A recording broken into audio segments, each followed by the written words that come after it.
Yes, igitondo cyiza, igitondo cy'umugisha, ndabaramukije mbifurije kugubwa neza, mbahaye ikaze. Turi mu gitondo cya tariki 20 z'ukwezi kwa 10 umwaka w'ibihumbi 2025. Ndabaramukije kandi mbifurije kugubwa neza, mbahaye ikaze. Ni ku isaha y'amakuru rero, aho tugiye kureba uko biramutse bihagaze muri iki gitondo cyo ku itariki 20. Turi ku munsi wa mbere w'icyumweru, ni umunsi w'akazi kuri benshi cyangwa se kuri bamwe, aho murimo muragenda muva mu masaha ya weekend cyangwa se turimo turagenda tuva muri weekend kabisa. Ariko murabizi ko twe tutaryama umunsi ku wundi, yaba weekend yaba iminsi mibyizi tugenda tubagezaho amakuru, ari nayo mpamvu kabisa tugenda turusha kugenda tubana 5 kwa 5. Abari mu gihugu cya Uganda mudukurikirana hano kuri Bosco Official, ndabasuje. Abari mu Burundi, bari mu Rwanda, haba no kubari muri Republika Demokarasi ya Congo babasha kudukurikirana, ndetse n'abari iyo irwota Masimbi. Ubwo nagomba nibagiwe n'abari muri Afrika muri rusange, mwese mu bihugu bigiye bitandukanye, namwe ndabasuhuje. Uyu munsi rero tukaba tugiye kureba zimwe mu ngingo z'ingenzi z'amakuru zakomeje kugenda zicaracara hirya no hino, ariko tukaza no kubireba ku buryo burambuye.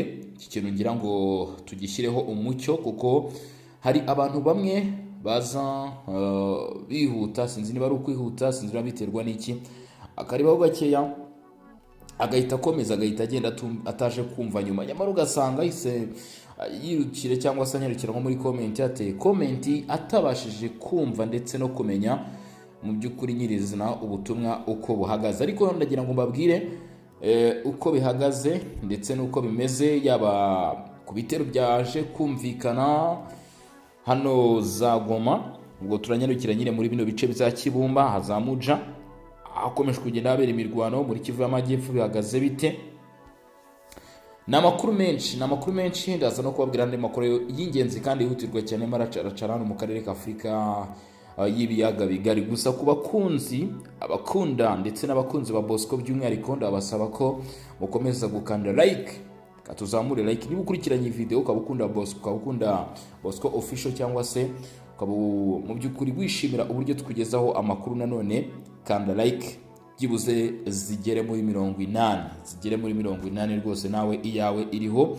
Hanyuma rero reka twikomereze turebe uko bimeze ku mirongo y'imbere ku rugamba. Ku munsi w'ejo tariki 19, ubwo byari kwa kangahe, byari ku cyumweru, nibwo hakomeje kugenda humvikana amakuru avuga ku bijyanye n'imirwano. Nanjye iyi nkuru ngira ngo nari breakinze ku isaha y'isa 6 gutyo saa 7 hano kuri Bosco Official. Ku munsi w'ejo nababwiye rwose ko byaje gukomera, mbabwira uduce twari turimo tumvikanamo amasasu, kuko imirwano nyine yari yatangiye ku munsi w'ejo ku cyumweru tariki 19. Wakwibaza uti se bimeze bite, byaje kugenda bite? Hari abantu batarakira ko ibintu byamaze guhinduka. Ni ukuvuga ngo hari ikintu cyabaye, kwakira ko umujyi wa Goma, umujyi wa Bukavu, ibice bigiye bitandukanye 23 yabigezemo, byaroroshye cyane ndetse byabaye nko kubipa cyangwa se nko guhumbya. Ariko nabonye ikintu kiri kunanira abantu, bari kunanira kwakira ikintu kimeze gutya, kwakira yuko ibi bintu turimo tubona bishobora kurangira iyi migi yose yongeye kwigarurirwa cyangwa se yongeye kufatwa na coalition ya Kinshasa. Sinzi, abantu ntabwo barimo kubyakira, ndetse urabona ko bamaze kugera muri kilometero nkeya cyane Kibumba hafi. Kumbwira ko umujyi wa Goma nta muntu, ngira ngo benshi bumvishije ibyabaye by'umwihariko muri bice bya Karisimbi. Muja Mosco uko biri kugenda, Kivu y'Amajyepfo twarababwiye ko muri teritwari ya Kabare ndetse na Karehe, uduce twinshi cyane twamaze kugerwamo na Wazalendo, ntabwo abantu barimo kubyakira. Nyamara ubwo 23 yari igeze za Minova muri teritwari ya Masisi, byoroheye abantu rwose ku buryo komeye cyane, kuvuga bati umujyi wa Goma wafashwe kilometero 25 nizo zibura ngo 23 ufite umujyi wa Goma. Ariko FARDC ndetse na Wazalendo kuba bageze muri kilometero 5, kuba bageze muri kilometero 7, kilometero 14, ntabwo abantu kilometero 3 twari uduce bageze two muri kilometero 3, ntabwo abantu bari kumva ko iyi migi ya Goma ndetse na Bukavu iri mu mazi abira ku ruhande rw'umutwe wa 23, ndetse binashoboka cyane ko bamwe mu bagize iri tsinda ry'ihuriro ry'uruzi rwa Kongo bashobora kuba batakiri kubarizwa ahangaha ku butaka bwa Repubulika ya Demokarasi ya Kongo, baba bamaze kugira ikiguhunga. Uwo bita Joseph Kabila murabizi we yavuyemo kare cyane, ngira ngo yari yabimenye ko hari gutegurwa cyo bita imiripuko na za nyamugigima, kuko ubu tuvugana suko iziri gukora, drone ziri gukora ku butaka, Wazalendo iri gukora, ibintu birakomeye cyane. Kuva ku itariki 18 urunturuntu rwakomeje kumvikana muri Kibumba, aho kugeza kuri ubu ngubu no ku munsi w'ejo tariki 19 imirwano yabaye mu buryo bweruye hagati ya 23 ndetse na Wazalendo. Amakuru avuga ko umujyi wa Goma kuri ubu hari ikikango gikomeye cyane nyuma y'ibyakomeje kugenda byumvikana cyangwa se ibyakomeje kugenda bigaragara hano muri Kibumba. Bivuga ko Goma mu ijoro ryashize rishyira kuri uyu wa 20 z'ukwezi kwa 10, abaturage benshi mu by'ukuri nyuma yuko bari bumvishije amasasu yari yumvikanye hagati y'umutwe wa 23 ndetse na Wazalendo, batabashije gusinzira nk'uko bisanzwe, ndetse n'abarwanya 23 baryamiye amajanja. Bivuga ko rero umujyi wa Kibumba cyangwa se Kibumba, tumwe mu duce tw'ingenzi cyane muri aka gace twamaze kwigarurirwa ndetse no gufatwa na Wazalendo, aho bamwe barwanya umutwe wa 23 babarizwaga muri bice bivuga ko baje kuba bawusohokamo. Ubwo ni Kibumba gusa, ngo nanone amakamyo agera ku 10 y'umutwe wa 23 yagaragaye ava mu mujyi wa Goma yerekeza hano muri bice bya Kibumba kujya gutanga umusanda mu bikorwa byo guhangana na Wazalendo yakomeje kwigarurira imyanya hanga muri bice byo muri Nyiragongo, ndetse ibi bigatanga amahirwe akomeye cyane kuri Wazalendo FARDC ko bashobora kuba mu by'ukuri byaborohera kwinjira mu mujyi wa Goma. Bivuga ko kuri ubu kugeza uyu munsi ibi birimo biraza nyuma y'uko FARDC ikomeje kuba kuri Mpeti, niho hano hambere haje kugaragara cyane cyane ngo ikibazo gikomeye cyane n'ibitero by'amasuko muri teritwari ya Walikale. Ubwo natwe turimo turagenda tugera nawe ngo ntabwo ugomba gusigara cyangwa se gutirimura gato, tuba tugomba kujyana kugira ngo umenye uko ibintu bihagaze, kuko amakuru yo aba ari menshi mu ruvangiterane rw'imirwano. Walikale ibitero bya Sukoyi byakomeje Mpeti ndetse naho bita Buhaya, utu duce ngo Wazalendo mu by'ukuri yaje gutangaza ko FARDC bakorana, yaje gukoresha Sukoyi irasa abo mu mutwe wa 23 barimo bagerageza kwigarura iyi myanya. Ikintu cyaje kubaho cyangwa se ikigomba kuba wamenya nuko byaje kurangira cyangwa se byaje kumenyekana yuko haje kutikirira abarwanyi benshi cyane. Sukoyi murazizi ko ziba zimeze, gusa by'ukuri amakuru akagaragaza yuko ibi bitero by'indege byakomeje kugenda mu by'ukuri bigaragara ko bishobora kuba mu by'ukuri birimo biragenda bitanga umusaruro, yaba muri Kivu y'Amajyepfo ndetse na Kivu y'Amajyaruguru. Kandi ni ikintu kigaragarira buri umwe, ni ikintu kigaragarira buri umwe wari wese rwose ko ibi bice mu by'ukuri hari ikintu gikomeye cyane gihindukaho kurusha yaba gukoresha kubijyanye no gukoresha indege ndetse no gukoresha n'urugamba rwo ku butaka cyangwa se abarwanyi bo ku butaka. Kuko ubu tuvugana ikintu ugomba kuba wamenya cyangwa se ikintu ugomba kuba wasobanukirwa nuko ubushobozi nyine Kinshasa ifite ntabwo 23 ibufite, ntabwo yakoresheje Sukoyi, ntabwo yakoresheje drone nk'uko igisirikare cya leta ya Kongo kizikoresha. Bivuze ngo baramutse bazikoresheje batsinda kurushaho. Ese bigenda bite? Ego twisanze ahantu. Gusa reka nkubwire yuko Walikale nk'uko nari mbikubwira mutwe 23 wahuritse ku buryo budasanzwe hano mu bice bya Mpeti, nyuma y'uko rero amakuru avuga ko iyi myanya yongeye kwibasirwa kugeza ku itariki 19 ubwo ni ku munsi w'ejo ku cyumweru.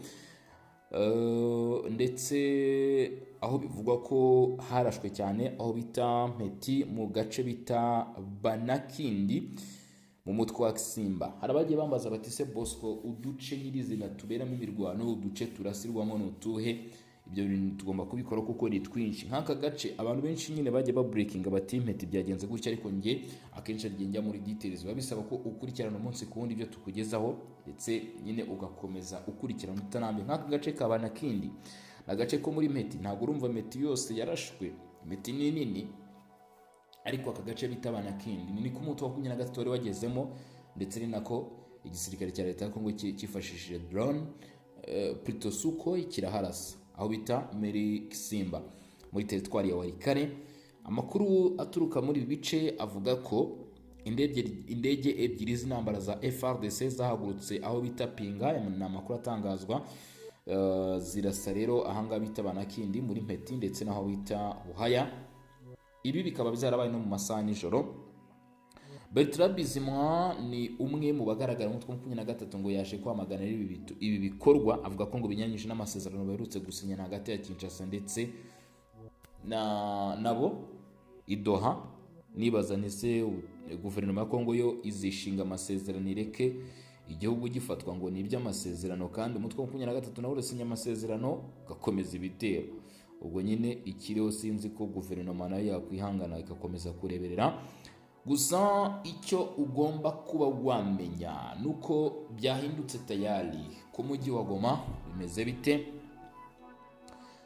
Ni muri teritwari ya Nyiragongo. Amakuru aravuga yuko haje ko ubaho guhanahana umuriro hagati y'abazari na 23. Ngiye kunyarukira mu gace bita Imuja, ari naho urugamba rwatangiriye. Sasu rya mbere rya Wazalendo ndetse na 23 ryumvikanye Muja, kilometero zigera nkeya cyane kugira ngo winjire mu mujyi wa Goma.